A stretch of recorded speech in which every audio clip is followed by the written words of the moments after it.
혹시 베트남 다낭에 가보셨나요? 그 화려한 도시 바로 옆에 도시 전체를 내려다보는 거대한 정글이 있다면 어떠실 것 같으세요? 오늘은 바로 그곳, 자연과 문명이 정말 아슬아슬하게 공존하고 있는 선짜반도의 이야기입니다. 자, 이 사진 좀 보세요. 정말 극적이지 않나요?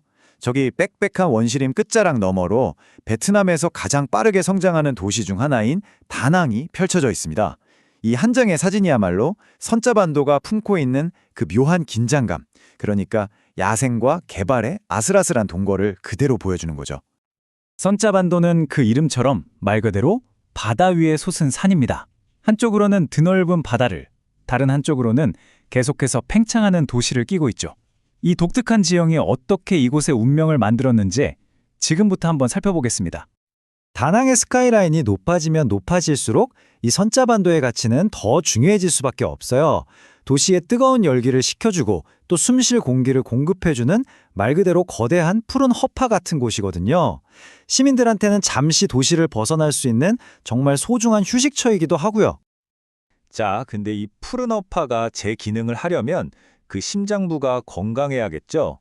선짜반도의 저 안개 낀 숲속으로 한 걸음 더 들어가 보면요.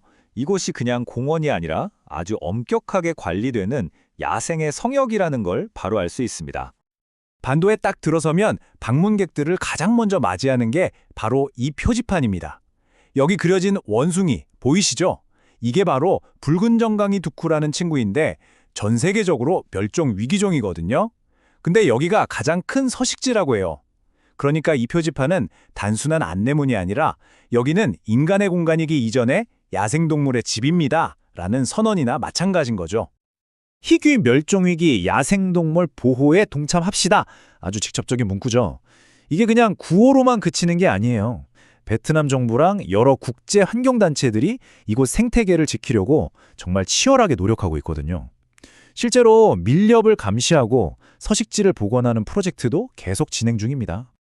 우리가 지켜내려는 게 바로 이 풍경, 이 안개 자욱한 원시림입니다.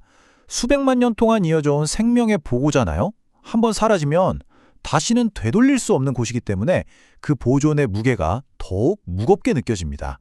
하지만 이 숲이 처음부터 야생동물만의 공간이었던 건 아닙니다.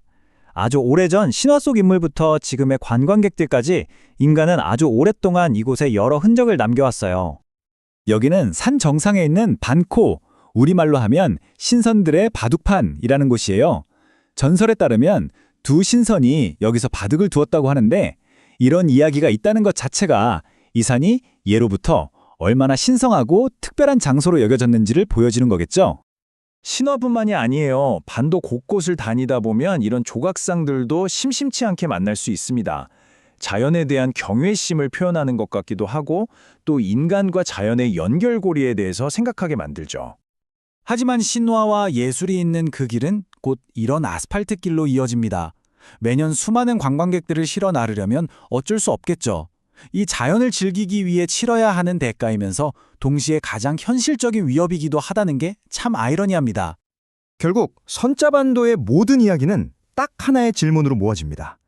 바로 이 거대한 도시와 원시 자연이 어떻게 이렇게 위태로운 공존을 이어가고 있는 걸까 하는 점이죠. 이 풍경이 그 미묘한 공존의 현실을 아주 잘 보여줍니다. 산 정상은 원시림의 보금자리인 동시에 저기 보이는 레이더돔이나 통신탑처럼 도시의 통신과 안보를 책임지는 아주 중요한 전략적 요충지이기도 한 겁니다. 자, 왼쪽에는 저 아래 펼쳐진 거대한 항구와 도시가 보이고 오른쪽에는 쓰레기 버리지 마라, 시설물 훼손하지 마라 이런 관광객 안내판이 있습니다.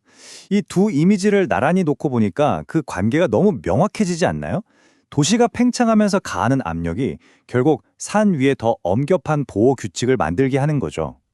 문제는 이 아슬아슬한 균형이 과연 언제까지 지속될 수 있을까 하는 점입니다.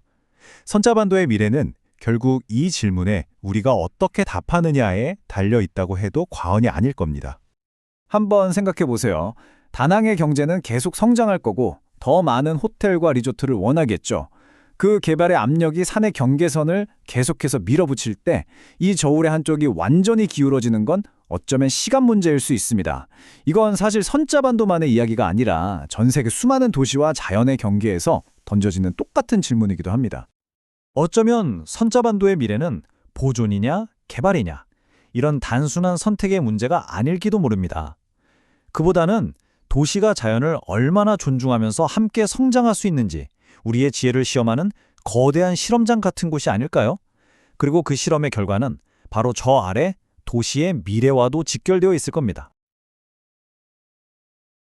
안녕하세요, 여러분. 만약에 우리가 사는 도시 바로 옆에 세상에서 가장 아름다운 영장류가 살고 있는 숲이 있다면 어떠실 것 같으세요?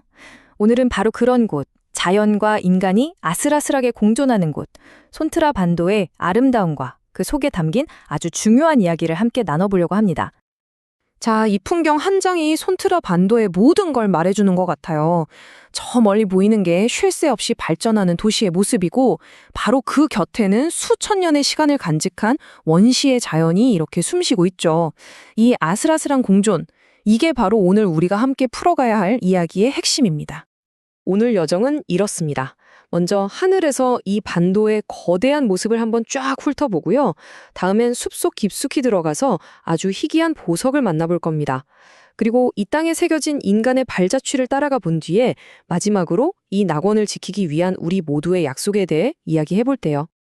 자, 그럼 첫 번째 여정부터 시작해볼까요? 산과 바다가 정말 그림같이 만나는 곳, 세상 꼭대기에서 바라보는 손트라 반도의 풍경 속으로 저와 함께 들어가 보시죠. 손트라 반도에 오르면요, 마치 자연이 만들어 놓은 거대한 전망대에 선 것 같은 기분이 들어요. 발 아래로는 도시가 펼쳐져 있고 눈앞에는 끝없는 해안선이, 그리고 등 뒤에는 아주 짙은 숲이 버티고 서 있죠. 이 아찔한 경계선 위에서 우리는 왜 이곳을 지켜야만 하는지 말없이 깨닫게 되는 것 같습니다. 도시의 소음이 채에 닿지도 않는 곳에 이렇게 안개를 머금은 태고의 숲이 있다는 사실이 이게 정말 믿어지시나요? 여긴 그냥 나무가 많은 녹색 지대가 아니에요. 우리가 미처 알지 못하는 수많은 생명들이 살아 숨쉬는 거대한 생명의 보고인 셈이죠. 자, 이제 아름다운 풍경에서 한 걸음 더 깊이 들어가 볼게요. 이 생태계를 정말로 특별하게 그리고 동시에 아주 연약하게 만드는 존재에 대해서 이야기해 볼 시간입니다. 바로 이 표지판 앞에서 우리는 손투라의 또 다른 얼굴과 마주하게 됩니다. 이 눈부신 낙원이 사실은 아주 특별한 존재들의 마지막 피난처라는 사실 말이에요. 이건 그냥 안내판이 아니라 우리에게 보내는 간절한 호소라고 할 수 있습니다. 함께 손을 잡고 보호합시다. 이 문구가 그냥 숲을 아끼자는 말을 넘어섭니다. 왜냐하면 이곳의 동물들은 인간의 존재 자체에 굉장히 민감하거든요. 그러니까 우리의 작은 발걸음, 우리가 내는 작은 소음 하나하나가 그들의 생존을 위협할 수 있다는 강력한 경고이기도 한 거죠. 그리고 이 모든 보호 노력의 심장에는 바로 이 동물이 있습니다. 붉은 정강이 두크 원숭이, 세계에서 가장 아름다운 영장류라는 별명을 가진 바로 이 숲의 진짜 주인이에요. 전 세계 개체수의 상당수가 바로 여기에 살고 있기 때문에 이들의 존재 자체가 손트라 반도가 왜 이렇게 특별한지, 왜 우리가 꼭 지켜야 하는지를 보여주는 가장 강력한 증거인 셈입니다. 이렇게 특별한 자연 속에서 우리 인간은 어떤 흔적들을 남기면서 살아왔을까요?